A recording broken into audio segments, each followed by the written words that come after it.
Welcome. This is To Our Core with Katie Murray, and this is the place where we peel back our layers to uncover who we really are at our centre, at our core. And think of it as a chat with your bestie, the one who can make you laugh until your belly hurts, who is ridiculously unfiltered, and will lovingly call you forward to help you cut through the noise and get real with yourself. Around here, nothing is off limits, and we are mixing this up with equal parts humour and heart, so let's dive right in. Okay, today we are going to be diving into one of those topics that may feel equally life-changing and somewhat uncomfortable, because I'm going to be talking about how accountability can live without shame. And the reason why this might feel a bit squeezy to you is that you may have been conditioned to believe that taking accountability means blame and shame and judgment. And so, the discomfort that you feel sometimes when you put your jeans on straight after they've been into the dryer. Or maybe you're like me and you have zero trust of the dryer after it shrunk some of your clothing to the size that would only fit a 4-year-old. If that's you, I see you, I am you, and we can hold this space together. We can let go of that trauma. And also, accountability can feel quite uncomfortable and a bit squeezy too. So I want to talk about how we can actually hold ourselves with compassion and honesty without spiraling into that space that says, oh my God, I'm the worst person ever territory. Because also that's something that a lot of people can resonate with. Because I think accountability gets a really bad rap because it's often tangled up with guilt and shame. Like that time when you ate a whole block of chocolate and then you thought, well, now I've ruined everything, and so I might as well eat the rest of the remainder of that half a tub of ice cream that's sitting there, because you've got a I've fucked up mentality and you're going to beat yourself up more by probably eating to the point that you feel a bit nauseous. And here's the thing, we can take responsibility for our choices and actions without using it as an excuse to beat ourselves up. So I thought first we'd start with looking at how we can use accountability, and in order to do so, we need to understand what it's not. And that is that accountability is not beating yourself up with a stick. It is not giving yourself a guilt trip when something doesn't go right. It is not the voice of your grade 8 maths teacher saying, Katie, why can't you get this? Like, why don't you have this yet? Can you tell that I wasn't very good at maths at school? Okay, so we move on. True accountability is simply saying, this was my choice in the moment. This is what I did. My actions, my words, I own it. And then I get to decide what I do next. So it's not staying focused entirely on the behavior. It is very forward focused in owning it and then moving forward to understanding what choices do I have available to me right now. How can I change this so that this doesn't become a pattern, or if it is already an established pattern and then you have a whole lot of dialogue that goes around in your head about, here we go again, you always do this is just who you are, you create an identity around it. Yet instead, I want to invite you into a space of ownership, not punishment. And I want to give you an example. So maybe I've said to myself, hey, I'm going to get up early in the morning, I'm going to go for a walk. And then you know what happens? Morning comes around and the doona is winning the battle. A past version of me could have spent the whole day telling myself that I was weak, lazy, undisciplined, that I was destined to live under my blanket forever and ever and ever. Goodbye, world. Or I could not wrap that accountability in shame, and I could make it sound something like this. Okay, Katie, you didn't go for that walk that you said. That's on you, yeah? Why? Because I was tired. Okay, now what? Well, maybe I need to rethink my bedtime. Or maybe I need to look at the behaviours that I've established for myself where I may hit the snooze button 15,000 times before I actually take action. How do I want to be and who do I want to step into in that moment? And how can I support myself in order to do that? Full ownership, no shame. See the difference? One leaves you in a pit of guilt and beating yourself up, and the other one gives you data, feedback, and choice. And I am all about enhancing choice. Because if we look at how, shame operates, shame and accountability love to get tangled up together, like Christmas lights in a storage box. And I mean, who's been there? Those Christmas lights sometimes feel like you need a university degree in engineering in order to unravel those fuckers. And I'm not really sure, but I'm pretty confident that I do not put them back in that box, in that tangled mess. So what are those lights getting up to in that box all year long? Having some wild party? I shall leave you to ponder those deep thoughts and also invite you into the conversation around how sneaky shame is. Instead of focusing on what we did, it attacks who we are. So say, for example, I forgot a friend's birthday. Also, apology, we'll make a public statement. I apologise to all my friends who I have actually forgotten their birthday. Dates on the calendar, if they're not in the calendar and they're just supposed to operate in my head, chances are I'm going to forget them. So shame might look like for me that when I forget that friend's birthday, also apologies to all my friends who I have, shame might say something to me like, you're a terrible friend. They are going to think that you don't value them. They are going to think that you are the most self-absorbed person in the world and only think of yourself. You're basically the human equivalent of expired milk. Compassion, however, would say, Katie, you forgot. You're human. And what can you do now? Maybe send a belated text or give them a call or plan a coffee day.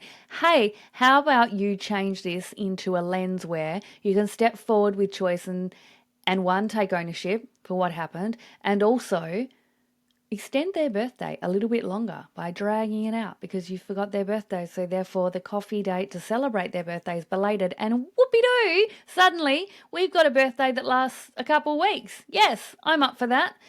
And with shame, it's going to shut you down. And with compassion, it's going to keep you moving forward.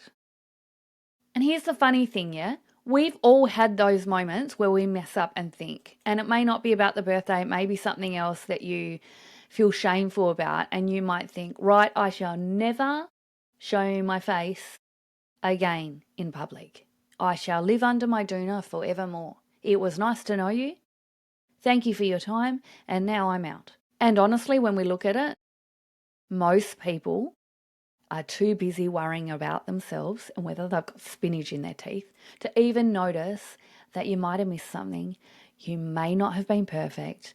Something may have got past you. You may have made a mistake.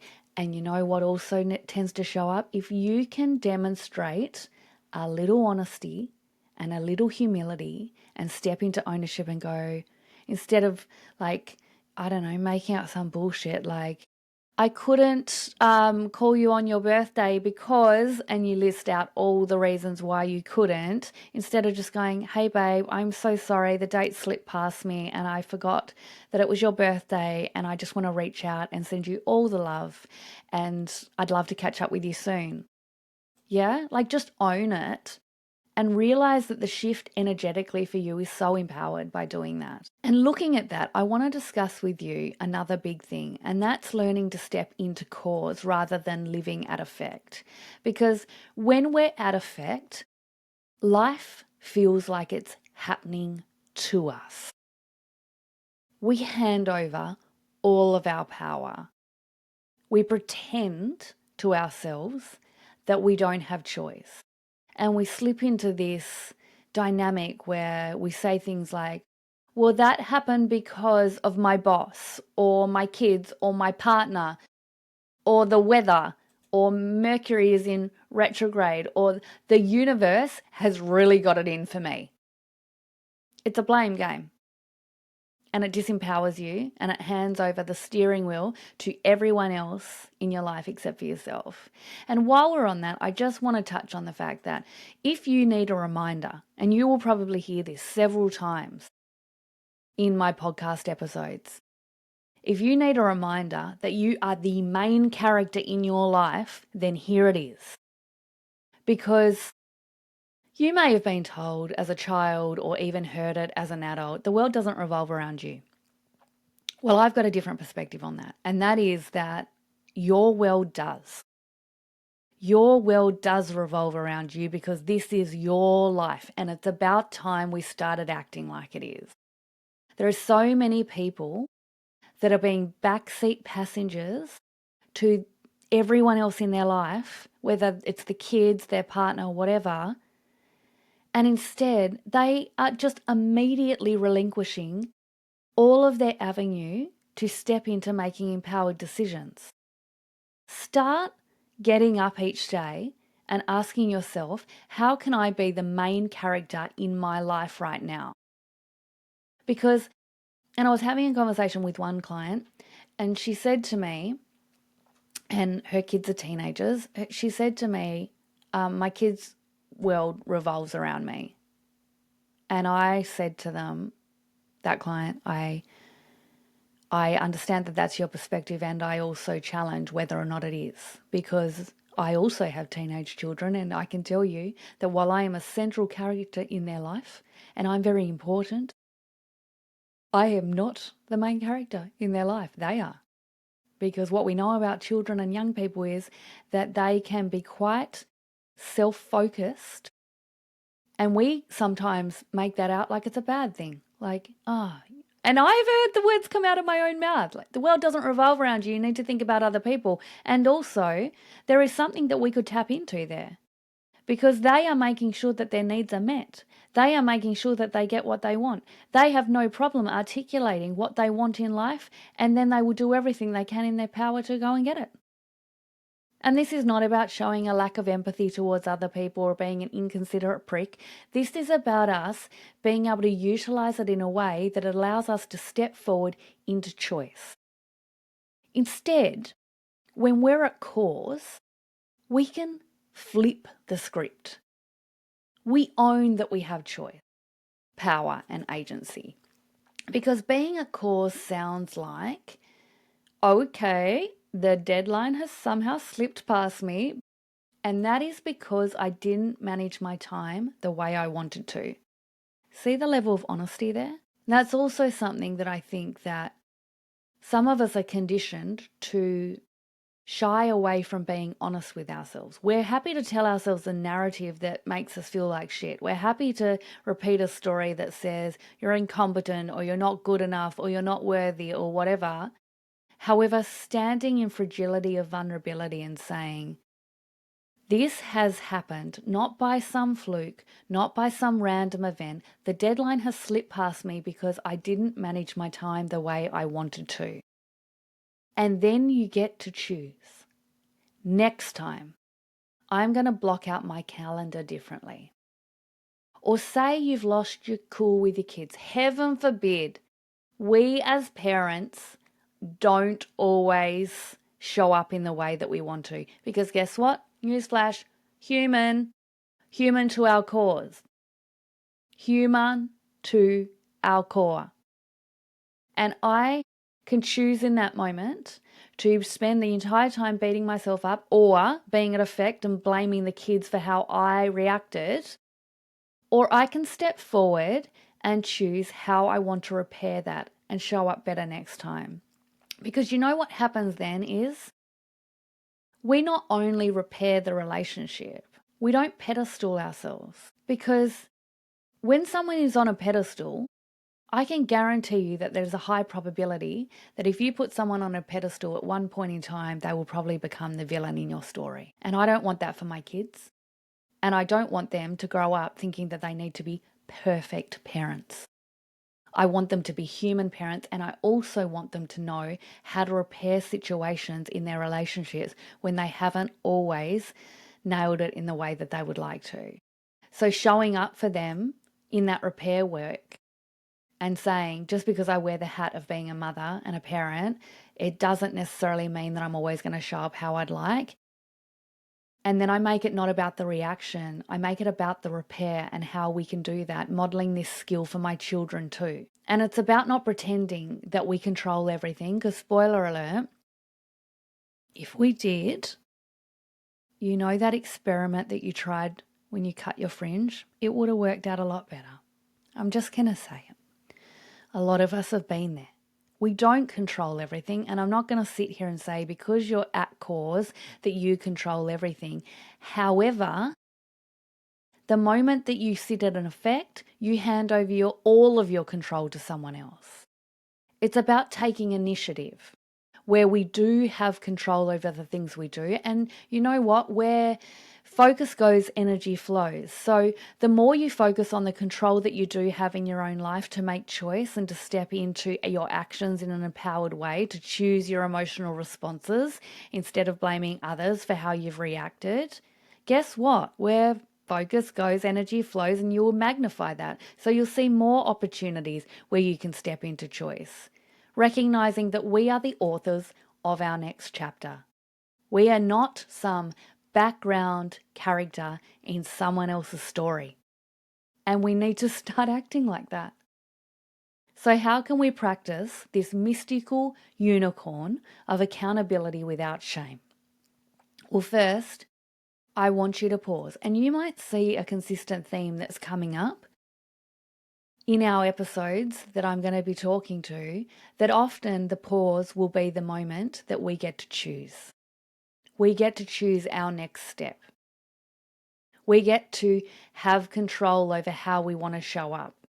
And it's the pause that enables that.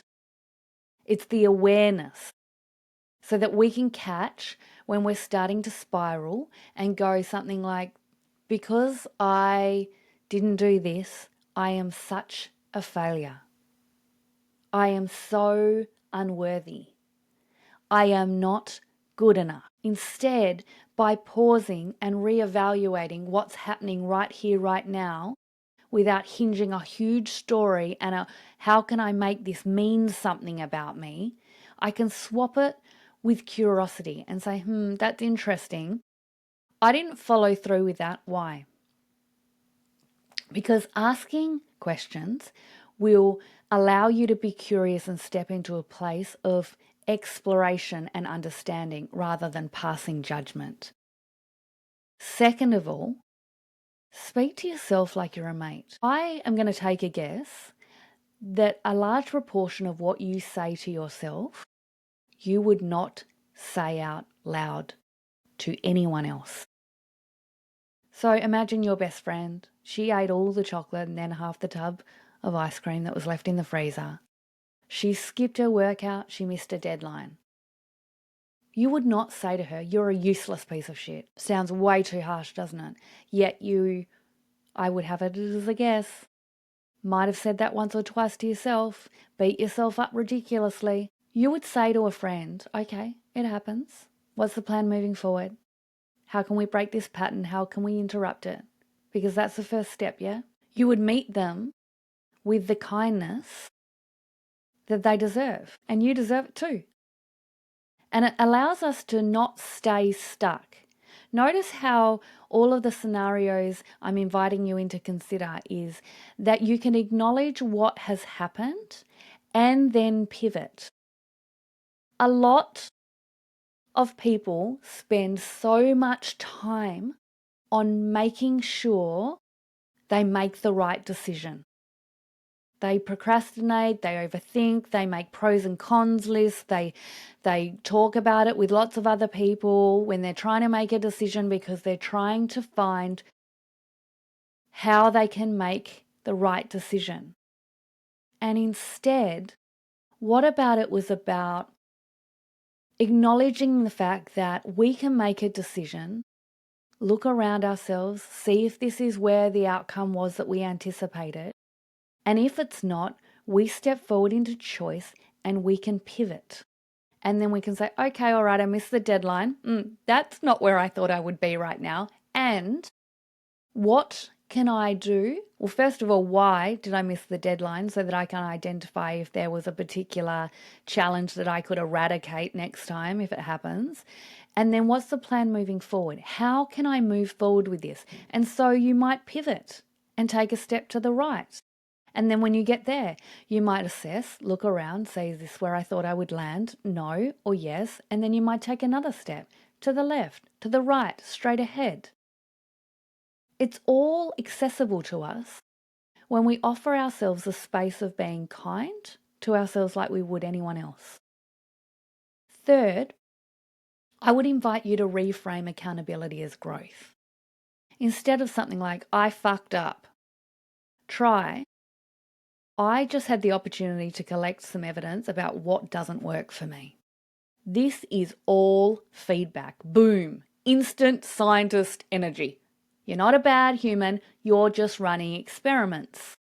What works for you, what doesn't work for you, what's helpful, what's unhelpful for you, what's supportive, what's not supportive for you. And we can readjust and take that next step to make the decision right rather than getting stuck on having to make the right decision. And let's be real, life is basically a series of experiments. Particularly when you're in the growth zone, you're just trying new things. You're testing, you're measuring, you're waiting for the data. What's the feedback? Is this going to work? Isn't this going to work? It's a series of experiments. Some turn out amazing, like avocado on toast with salt and pepper, and others not so much. Like that time that you cut your own fringe and you thought that was a good idea. Spoiler alert, it almost never is. It rarely is. And hey, we learned something. Go to the hairdresser next time. So I want to leave you with this episode with something tangible to take from this. And you know I like a series of 3 at the end of these episodes where I give you something more than just words. I want you to think about accountability as ownership, not punishment. It's about saying, yep, that was me, and now I'm deciding how I want to move next.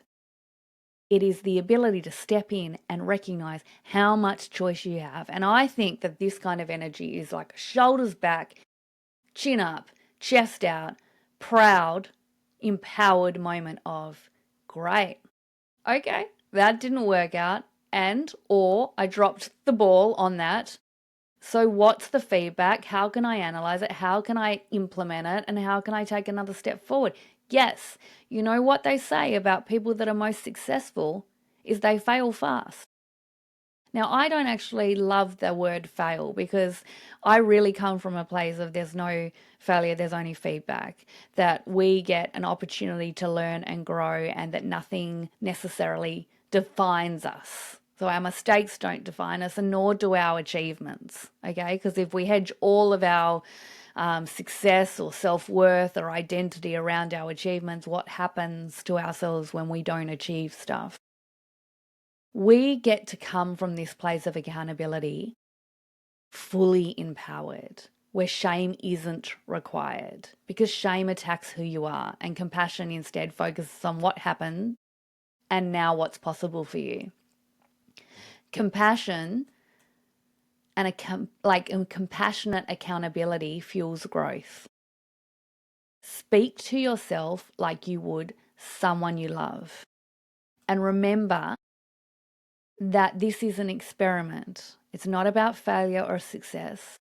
It is about experimenting. I want you to thank you for being here in this space with me today. I hope that this has given you a new lens for holding yourself accountable without the side of shame. And I hope that you love this episode as a reminder to share that nothing is wrong with you. You're just instead beautifully human.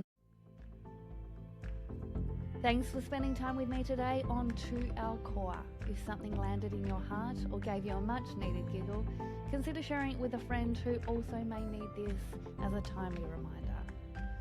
And go on. You know you want to. Give me a 5-star review so that this podcast can land in the ears of many, many more people. Because remember that life is too short to stay on the surface. Keep living, loving, and laughing all the way to your core. Go make life great. And if you want support around this, go to the show notes to find out more. Until next time, I'll meet you back here with more truth, laughter, and a whole lot of heart.